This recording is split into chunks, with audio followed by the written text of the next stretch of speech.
bébé, il. Et j'ai dit que c'était un garçon. Mais c'est pas grave parce que de toute façon... De toute façon, tu voulais une fille. Non, je voulais les deux. Mais elle est parfaite. Alors, elle va très bien, elle est belle. En pleine santé. Elle est très pensive, hein, toujours comme ça. Et, puis... et elle est magnifique. Je suis contente, on a été gâtés, c'était magnifique. Oh, sérieux. Allez, viens.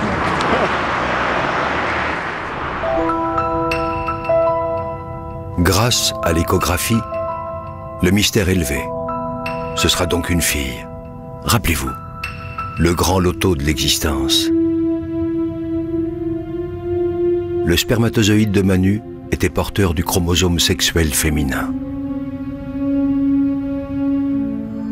Ici, nous entrons dans le monde fascinant de l'hérédité, et c'est au microscope qu'il faut observer ce prodige de la nature.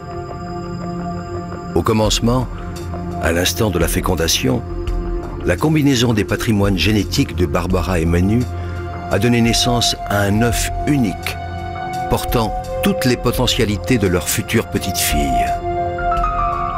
Ces caractéristiques sont inscrites au cœur des gènes et ces gènes sont enfilés comme des perles sur un long collier qu'on appelle l'ADN. Mais la magie ne s'arrête pas là. Chaque fois qu'une nouvelle cellule se divisera au cours du développement de l'embryon, puis du fœtus, l'ADN se reproduira à l'identique dans chacune des cellules.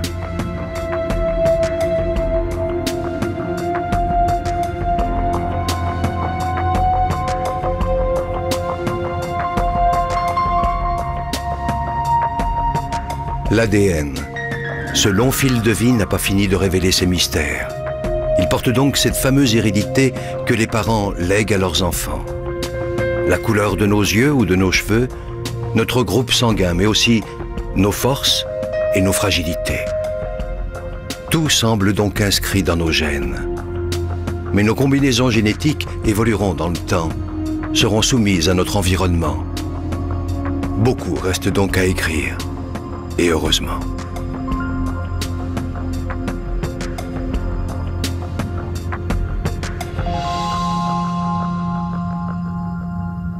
La petite. La petite. Kine. On l'appelle comment alors? Alors ça c'est un souci. Kine, Jésus. Alors, comment vous avez appelé la fille? Je sais pas. Le... Non, c'est pas vraiment. Hein. On ne sait pas. Ils ne diront pas de toute façon. Non, non, non. Alors déjà, vous remarquerez, ça prend un peu plus de place, déjà dans les vêtements. Hein, voilà. En fait, je suis à 22 semaines. Alors, c'est jamais facile de comprendre comment on calcule les semaines, les mois. En fait, je suis à 5 mois et demi. Donc, je suis rentrée dans le 6e mois. Ça fait un peu ça, mais enfin bref. Le voici. Voilà. Dans toute sa rondeur. Il est rond, hein. Elle est là. Ou du moins, elle était là quand on a fait l'échographie.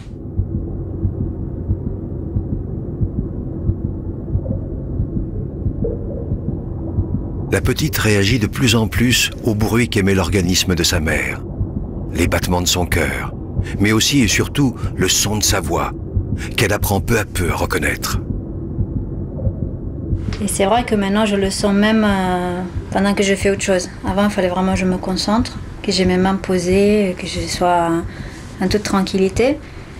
Maintenant c'est pendant que je fais mes courses et puis pendant que je regarde la télé, c'est une présence constante et elle bouge énormément.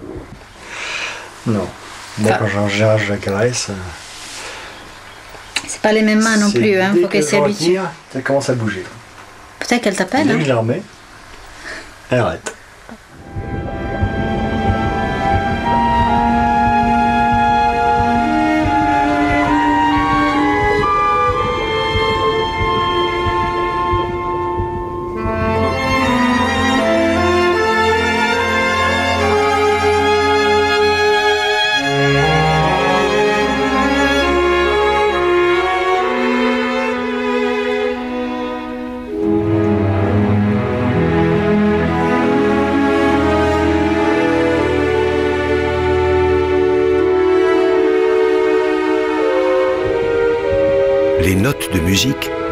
traversent le liquide amniotique et viennent faire vibrer le tympan de la future petite fille. Les vibrations sont aussitôt transmises à 3 os minuscules: le marteau, l'enclume et l'étrier. Des ondes parviennent à la cochlée, petite structure osseuse en forme d'escargot qui les traduit en impulsions électriques directement transmises au cerveau. Et si les harmonies de Prokofiev éveillaient déjà chez elle une vocation de mélomane ou de danseuse?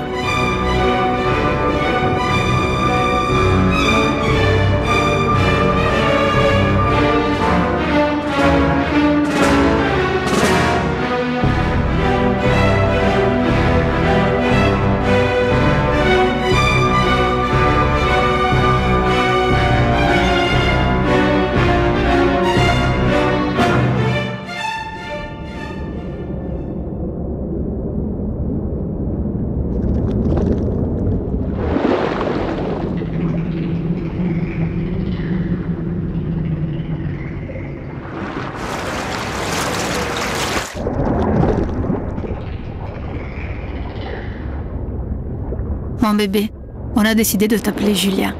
C'est un beau prénom qui rappelle tes origines italiennes. Ton papa m'avait demandé un mariage à Rome, il y a bien longtemps. Maintenant, tu vas bientôt arriver et nous avons envie que tous les 3 on porte le même nom, qu'on soit une vraie famille. Nous allons nous marier au mois de juillet, à moi 20 ta naissance.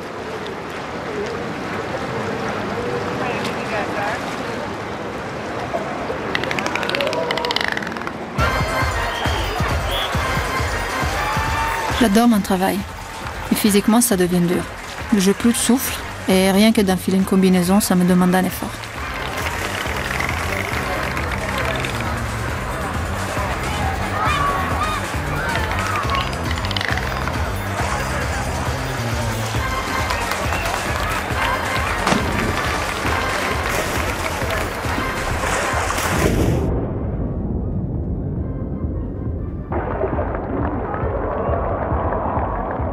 J'aime ce que je fais, ça me passionne énormément.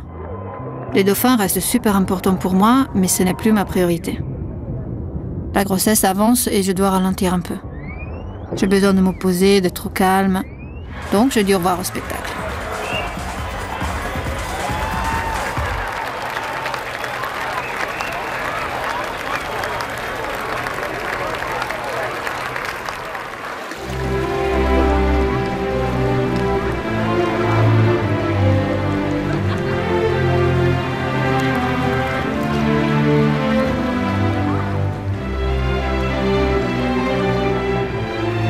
À 5 mois et demi de grossesse, Barbara se consacre désormais exclusivement au petit être qu'elle porte en elle.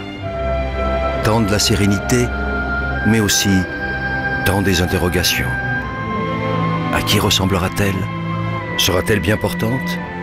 La peur de l'inconnu, c'est aussi le lot des derniers mois de la grossesse.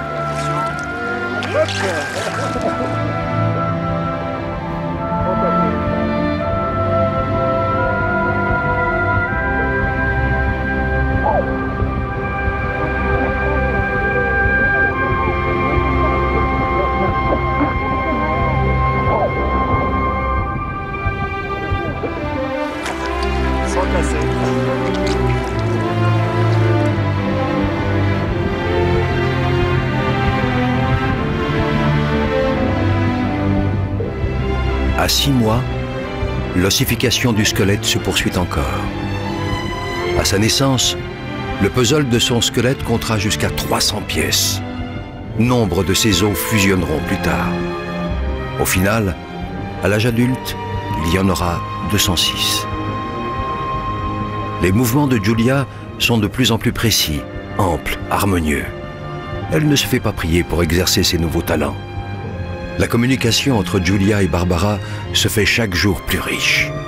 Émotion, appréhension, joie et stress sont vécus à l'unisson.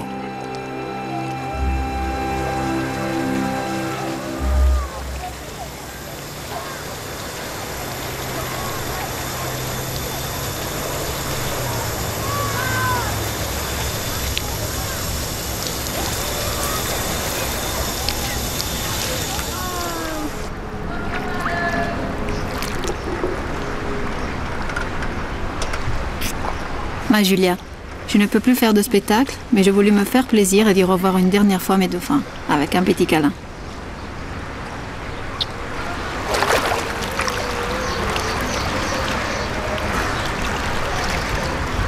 J'ai pris mes 2 dauphins préférés, Joséphine et Kume. Bon, il a Joe encore. Ah, il a Joe, voilà. Mais c'est moi, Jojo. Joséphine était mal à l'aise. Elle est pas très à l'aise. Je t'ai mise à bouger et elle a dû te sentir. Bon, je te la renvoie parce qu'elle est pas super à l'aise. Vécu? Par contre, Kume était très proche et n'arrêtait pas de regarder mon ventre.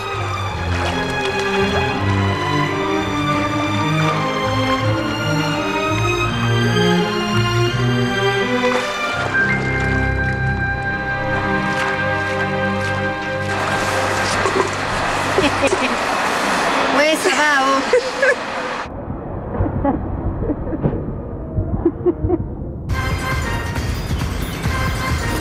Ça y est, t'as pris? Merci, d'accord. Merci. Tu vois? Au revoir, à tous.